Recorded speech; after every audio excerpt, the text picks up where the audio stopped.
Bago pa man mga idol magsimula ang Game 2 bukas, sinabi na nga po ni Jaylen Brown sa kanyang interview na isa nga pong mahusay na team ang Dallas Mavericks lalo na sa pagresponde sa mga pagkatalo sa Game 1. Kaya hindi na nga sila dapat pang magulat kung babawi agad ito sa simula ng kanilang Game 2. Kaya kailangan nga talaga dito na mag-double effort dahil kung hindi, mababaliktad ang kanilang kalagayan at makukuha nga po ng Dallas ang home court at buong momentum ng serye. Naranasan na naman nga nila ang ganyang klaseng pakiramdam noong natalo sila sa Golden State Warriors taong 2022 kaya ayaw na nga nila itong maulit pa ngayong taon. Laban niyan sa Dallas Mavericks. Ngunit ayon rin naman kay Shaquille O'Neal, malaki ang pinagbago ng Boston Celtics ngayon kumpara noong 2022, gayong mas complete package nga daw ang kanilang team since bukod sa mga mature na ang kanilang mga players, meron rin naman nga silang mga malalaro na madedependihan sa opensa at depensa sa tuwing nag-i-struggle ang kanilang dalawang star player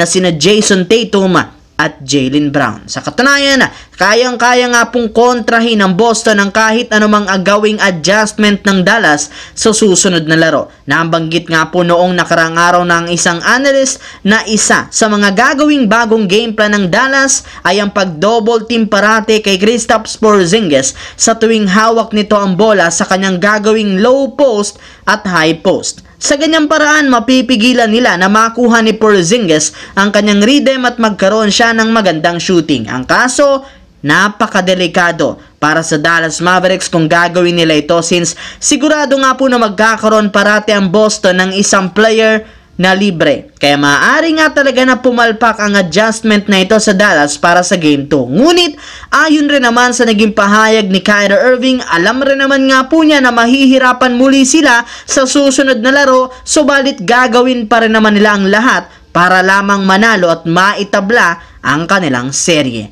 Samantala, since maagang nalaglag ang Miami Heat ngayong season, mas mahaba-haba nga po ang kanilang bakasyon ng mga malalaro na sinusulit ng husto, lalo na ni Jimmy Butler na bumabiyahe sa iba't ibang lugar. Ang huling destinasyon niya ngayon sa lugar ng California, kaya hindi na nga nakapagtataka kung bakit nagsilabasan ng rumors patungkol sa paglipat niya sa Golden State Warriors. Ngunit hindi lang naman nga Warriors ang nag-iisang team na posible niyang sunod na paglaruan.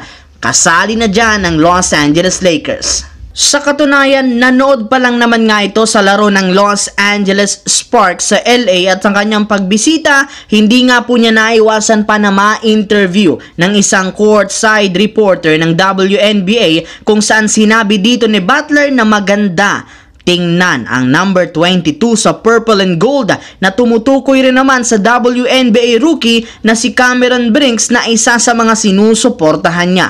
Sadyang kasabay ng naging pahayag na ito ni Jimmy Butler, marami nga po ang naintriga ng mga fans sa kanyang sinabi na posible nga pong magpahiwatig na gusto rin niyang maglaro para sa Lakers, lalo pat alam naman nga ninyo, number 22 rin ang kanyang gamit na jersey ngayon. Isa pa, kabilang rin naman si Butler sa mga nakadikit ngayon na pangalan sa Lakers since questionable na ang kanyang future sa Miami Heat. So yun lamang mga idol ang ating bagong video na ating pinag-usapan ngayon dito. Once again, this is your J-Zone TV. Huwag kalimutang mag-like, mag-subscribe, pindutin ang notification bell sa akin channel para lagi kayo maging updated sa mga nangyayari sa NBA. I-follow nyo na at i-like ang ating Facebook page, J-Zone TV.